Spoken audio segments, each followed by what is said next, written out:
فأنا ناصح لإخواني بالصدع بالحق تبيض وجوههم. السكوت في مسألة الحزبية يضرها، فاصدع بما تؤمر وأعرض عن المشركين. سلامي على دماج ورجالها والشيخ يحيى ودار العلم يا سعد بانيها. Bismillahirrahmanirrahim. Alhamdulillahi rabbil alamin. Asyhadu an la ilaha illallah wa asyhadu anna Muhammadan abduhu wa rasuluh. Allahumma sholli ala Muhammadin abdika wa rasulik wa ala alihi wa ashabihi ajma'in, amma ba'd.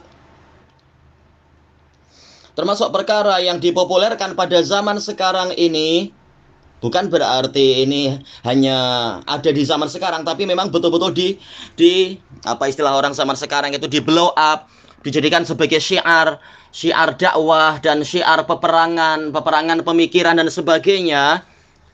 Sekarang bukan maksudnya hanya setahun, 2 tahun, atau 8 tahun, 9 tahun, tapi lebih dari itu. Tapi memang di masa-masa yang sekarang ini, di zaman mutaakhirin dan muasirin ini, adalah tuduhan kepada ulama salafiyun dan kepada para salafiyun yang berhati-hati dalam masalah mengkafirkan orang lain secara ta'yin, yaitu dituduh sebagai murji'ah. Dan ini menjadi salah satu syiarnya orang-orang Haddadiyah.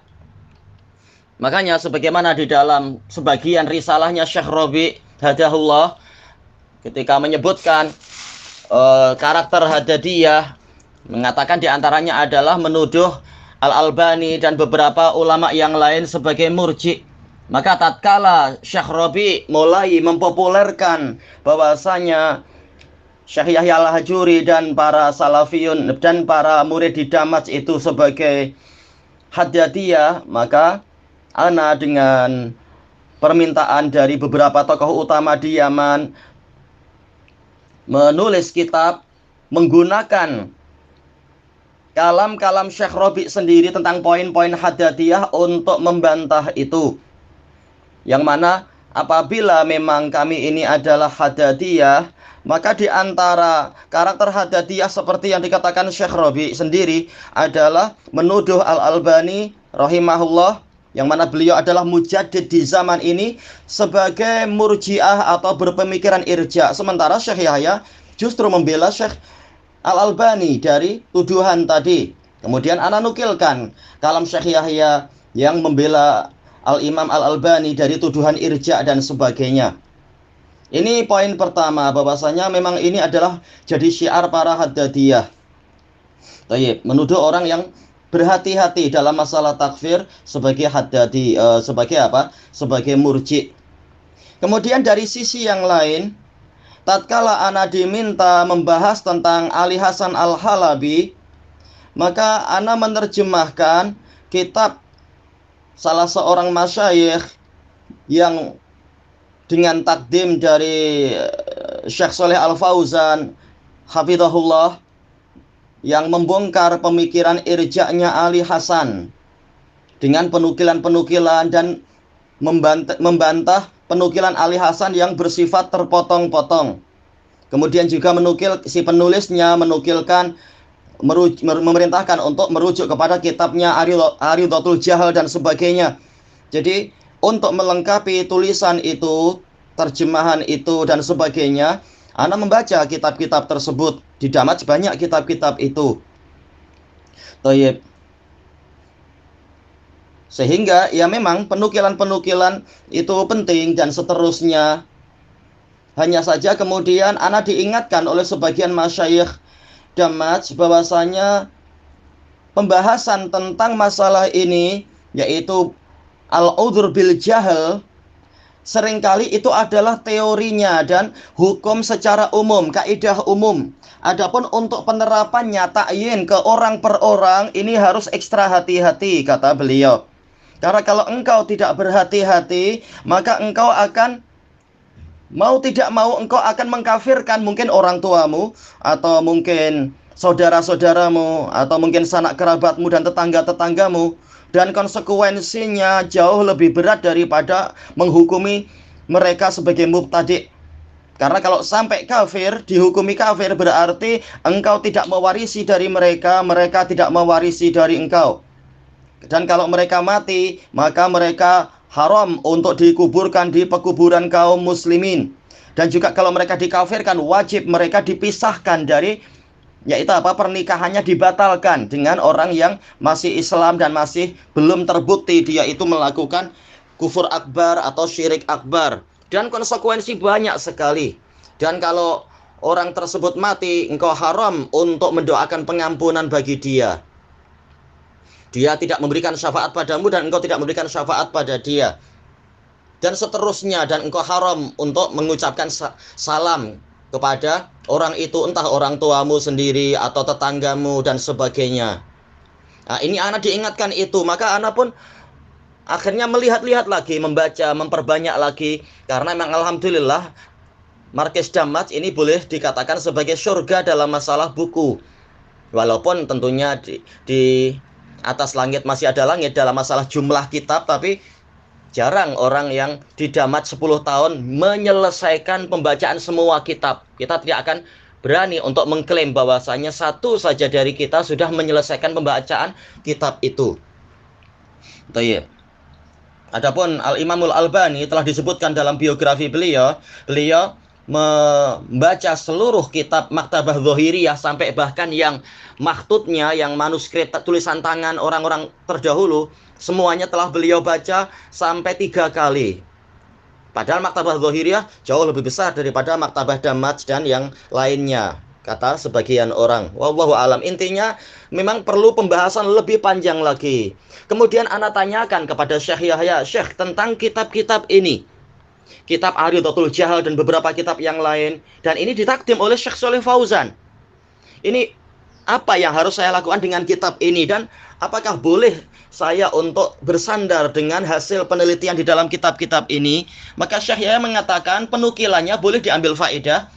Penukilan, dia menukilkan dari Syekhul Islam atau menukilkan dari ulama ini, ulama itu. Tetapi jangan engkau jadikan kitab ini sebagai patokan. Nah, makanya dengan sebab itu saya lebih ekstra hati-hati. Padahal saya sudah banyak membaca kitab-kitab itu.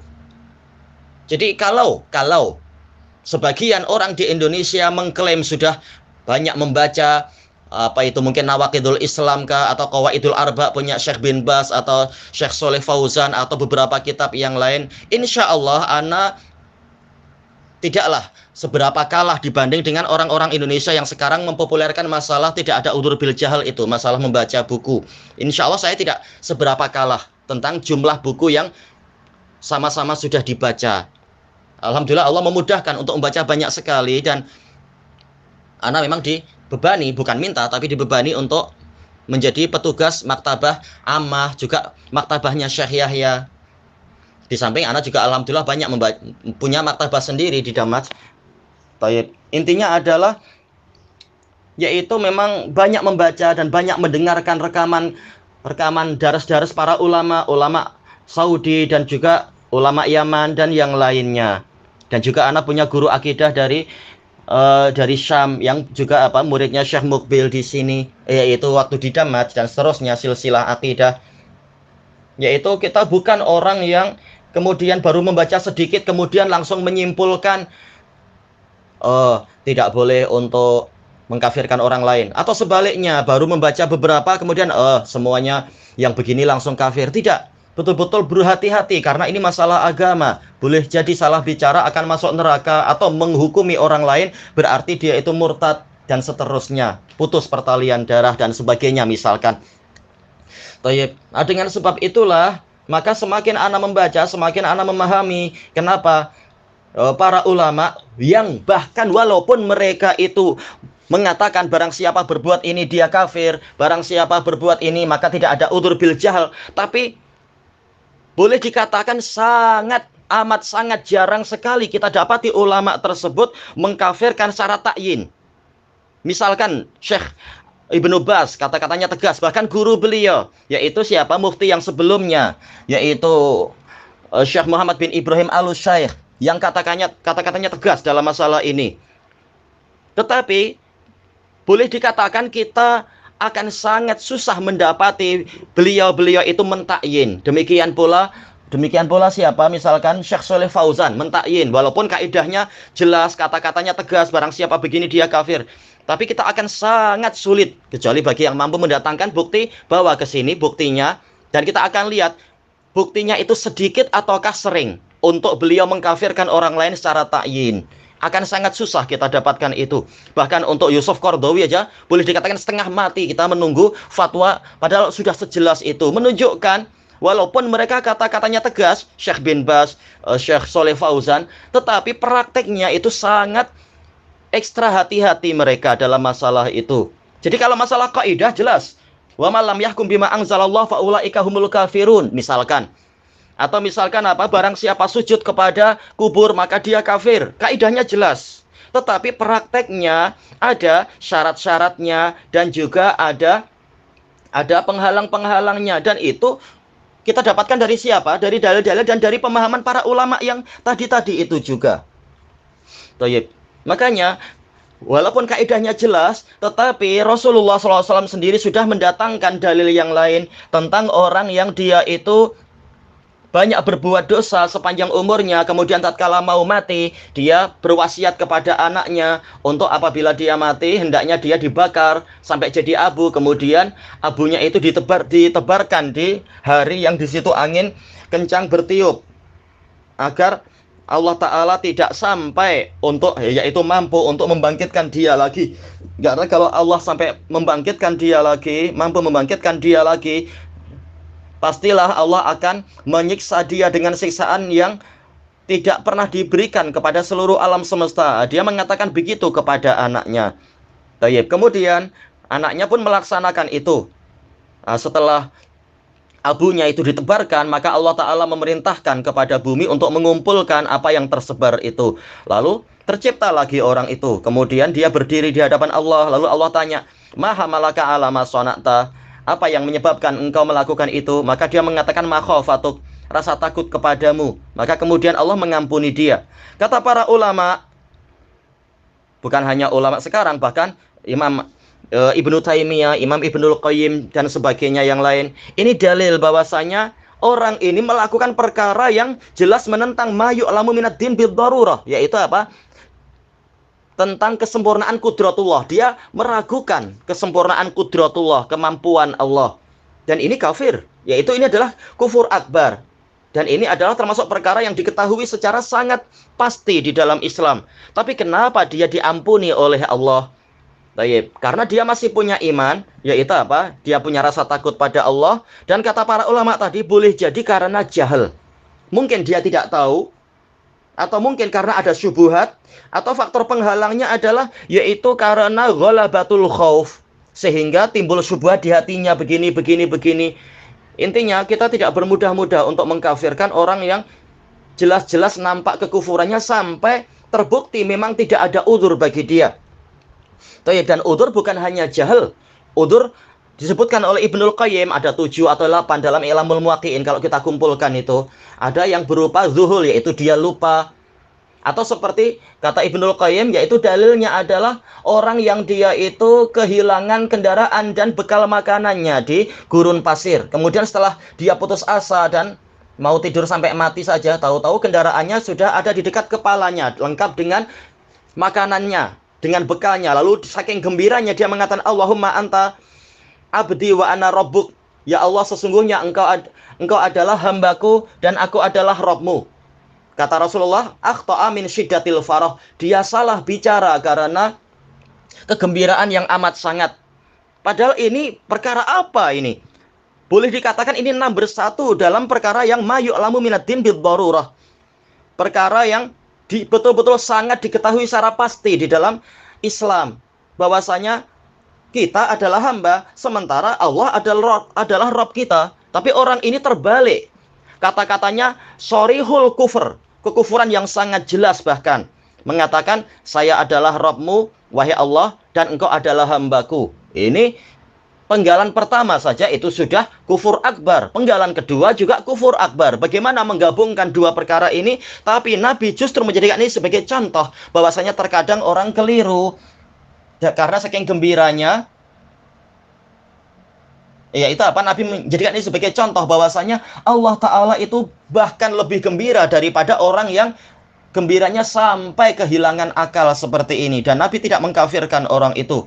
Kata para ulama, maka ini boleh jadi perkara yang dia tahu ini salah, tetapi saking gembiranya, atau mungkin saking takutnya, atau mungkin saking marahnya, dia tidak mampu mengontrol lidahnya, tidak sadar. Seandainya dia sadar dengan kalimat tadi dan meniatkan itu, kafir dia. Jelas, kafirnya sangat jelas. Tapi ini sebagai pelajaran bahwasanya untuk memahami suatu dalil, kita perlu melihat dalil-dalil yang lain. Untuk memahami suatu kaidah, kita lihat kaidah-kaidah yang lain. Karena Nabi yang mendatangkan dalil pertama, Nabi pula yang mendatangkan dalil kedua. Tidak seperti para mubtadi'ah yang hanya mengambil sebagian lalu membuang sebagian yang lain. Dan seterusnya. Tayyib. Makanya ini adalah penjelasan yang insya Allah jelas dari para ulama bahwasanya kaidah yang umum itu prakteknya perlu dilihat. Faktor-faktor penghalangnya mungkin ada, bukan masalah kejahilan, tapi mungkin karena keterpaksaan atau karena kelupaan atau karena syubhat. Ini kita dapatkan dari para ulama. Ulama-ulama ahlu sunnah dan sebagainya, yaitu ulama ahlu sunnah baik yang kibarul ulama ataupun yang masih diremehkan oleh para mubtadi'ah sebagai sigharul ulama dan sebagainya. Tayyib. Telah dijelaskan oleh Imam Ibnul Qayyim rahimahullahu ta'ala tatkala menyebutkan maratibul khalq, level-level tingkatan-tingkatan para makhluk, para mukallafin, yaitu di dalam kitab beliau Thariqul Hijratain, yaitu bahwasanya orang yang tidak tahu dia sendiri terbagi-bagi. Ada yang tidak tahu dan dia berusaha mencari tahu, sehingga kalau keliru dia dimaafkan. Ada yang tidak tahu, dan kalaupun dia, yaitu apa? Dan dia tidak berusaha mencari tahu, maka yang seperti ini tidak dapat udzur di sisi Allah Ta'ala. Tetapi untuk orang yang sudah bersyahadat, maka tidak serta-merta kita mengkafirkan dia. Tapi perlu iqamatul hujjah. Boleh jadi dia bukan masalah kejahilan, tapi lupa. Atau boleh jadi bukan kejahilan atau lupa, tetapi terpaksa. Ammar bin Yasir mengucapkan kata-kata kufur yang sangat jelas, mencela Nabi atau mungkin memuji berhala. Tetapi kenapa justru Allah yang menurunkan tazkiyah untuk beliau, bahwasanya yang seperti ini dimaafkan? Karena apa? Karena ini dipaksa. Illaman ukriha wa qalbuhu mutmainnun bil iman. Kecuali orang yang dipaksa dalam keadaan hatinya itu masih tentram dengan keimanan. Walakin man syaraha bil kufri sadra. Tetapi barang siapa dia itu berlapang dada dengan kekufuran, barulah dia yang layak untuk mendapatkan siksaan yang pedih dan seterusnya. Lalu bagaimana kita tahu hatinya itu hati yang lapang dengan kekufuran? Inilah salah satu fungsi dari iqamatul hujjah. Apakah dia tahu atau tidak tahu? Mungkin tahu tapi dipaksa orang seperti Ammar bin Yasir. Atau mungkin ada beberapa syubhat karena dunia ini sudah penuh dengan ulama su' memberikan banyak syubhat sehingga pening seperti yang banyak dilakukan oleh para pemerintah yang rela untuk melakukan amalan-amalan kekufuran, tetapi diberi syubhat oleh para fuqaha di sekelilingnya. Oh, ini tidak mengapa, oh ini mudah dimaafkan, oh tinggal dibacakan surat Yasin, oh tinggal sedekah sekian-sekian, oh tinggal berangkat umroh nanti dosa Anda diampuni dan sebagainya. Syubhat banyak sekali. Sebagaimana syubhat yang ditanamkan oleh orang yang menggantikan, ditanamkan oleh belasan fuqaha kepada Amirul Mukminin yang menggantikan Umar bin Abdul Aziz, yang mana para fuqaha rela sumpah palsu bahwasanya Amirul Mukminin itu diampuni oleh Allah. Ini syubhat yang seperti ini. Makanya para ulama tidak bermudah-mudah untuk mengkafirkan orang-orang tertentu dari kalangan pemerintah. Demikian pula yang bukan pemerintah. Bukan berarti tidak ada. Anda tahu ada. Seperti Muammar Gaddafi dikafirkan oleh Imam Ibnu Baz. Demikian pula misalkan siapa itu Saddam Hussein. Tapi ini perkara yang sering atau perkara yang sangat jarang, amat sangat jarang dibandingkan dengan berpuluh-puluh juta, beratus-ratus juta orang Islam di zaman sekarang. Jadi pengkafiran ta'yin ini sangat jarang, walaupun para ulama besar tadi sudah memberikan kaidah yang sangat jelas. Tapi pola praktek ta'yinnya sangat jarang kita dapati mereka bermudah-mudah mengkafirkan orang. Yaitu sangat jarang kita dapati mereka mentakyin, mengkafirkan si fulan ini kafir. Jadi masalahnya adalah seperti itu, bukan seperti yang dikatakan oleh sebagian orang jahil untuk perkara yang bukan prinsipil. Mereka sampai bermudah-mudah mengatakan fulan mubtadi', yaitu apa istilahnya, berdebat, tapi untuk perkara yang prinsipil mereka malah tak berani. Ini sudut pandang orang jahil. Kalau sudut pandang yang benar, ikuti dalil. Yaitu apa? Untuk masalah tabdi, Nabi sudah memberikan gambaran-gambaran tentang itu. Masalah apa itu? Pembid'ahan amalan dan masalah hajar terhadap orang-orang yang melakukan kebid'ahan dan sebagainya, bahkan bukan sampai bid'ah misalkan, tetapi meremehkan sunnah atau terang-terangan berbuat maksiat, dihajar. Tapi untuk masalah pengkafiran, Nabi mengatakan, man qala li akhihi ya kafir faqad hara bi ahadihima. Barang siapa mengatakan kepada saudaranya wahai kafir, maka kalimat itu akan kembali kepada salah satu dari mereka berdua. Ini menunjukkan perkara pengkafiran itu jauh lebih berbahaya. Karena sampai memutuskan persaudaraan, memutuskan hubungan perwalian, dan juga hubungan apalagi itu yang disebutkan di awal-awal, yaitu hubungan masalah pewarisan dan juga masalah hubungan suami istri putus.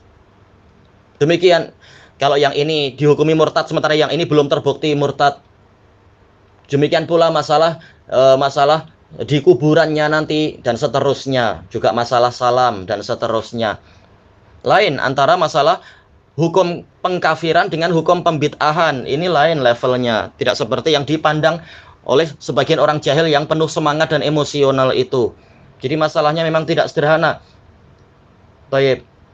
Boleh jadi anak tidak memastikan, tapi boleh jadi yang di Indonesia itu dia sendiri belum betul-betul menelpon ulama. Ana sudah telepon tanya banyak, dan ana bahkan berhubungan langsung, duduk di hadapan ulama, tanya bagaimana tentang si fulan, begini-begini berbuat ini. Tetap para ulama sangat khawatir, berhati-hati. Kita tak berani langsung mengkafirkan. Dan jangan disangka pertanyaan saya hanya kepada ulama Yaman. Bahkan ulama Saudi, ulama Irak dan lain-lain. Taib. Jadi jangan orang yang di Indonesia yang mungkinlah sudah membaca beratus-ratus kitab kemudian langsung merasa yang si fulan ini belum baca banyak atau mungkin apa. Tidak demikian. Ana betul-betul menelpon dan betul-betul duduk berduaan dengan ulama, menanyakan satu persatu. Kalau masalah pentakyinan, gimana kalau si fulan, gimana gini. Tetap susah sekali untuk kita dapatkan kalau mereka mengatakan oh ini sudah kafir. Betul-betul sangat susah, walaupun hati kita sudah panas dengan beberapa orang yang mengejek sunnah di Indonesia dan sebagainya. Taib. Karena masalah warok, masalah kehati-hatian. Tapi kaidahnya jelas. Sampai para ulama mengatakan lebih baik engkau mengatakan fulan itu mubtadi daripada engkau mengatakan si fulan itu langsung kafir, kata beliau. Jadi perkaranya seperti itu.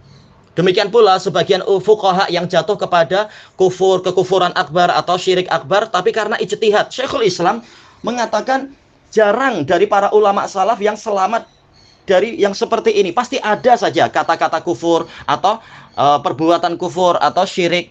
Tetapi mereka dimaafkan karena ijtihad yang keliru. Menyangka bahwasanya ini boleh ijtihad, ternyata tidak.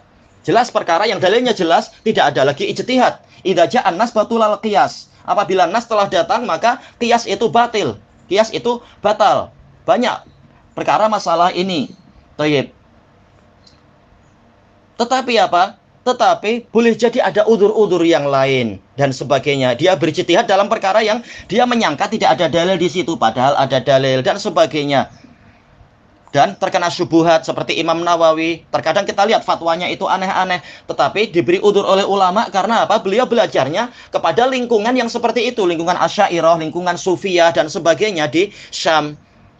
Sehingga walaupun secara ijtihad nggak boleh, ini bukan perkara ijtihad, tetapi untuk orang per orang lihat bagaimana keadaan dia dan seterusnya. Nah, di sini tahulah kita rahmatnya para ulama untuk tidak bermudah-mudah mengatakan fulan itu kafir dan seterusnya. Thayyib, wallahu alam walhamdulillahi rabbil alamin.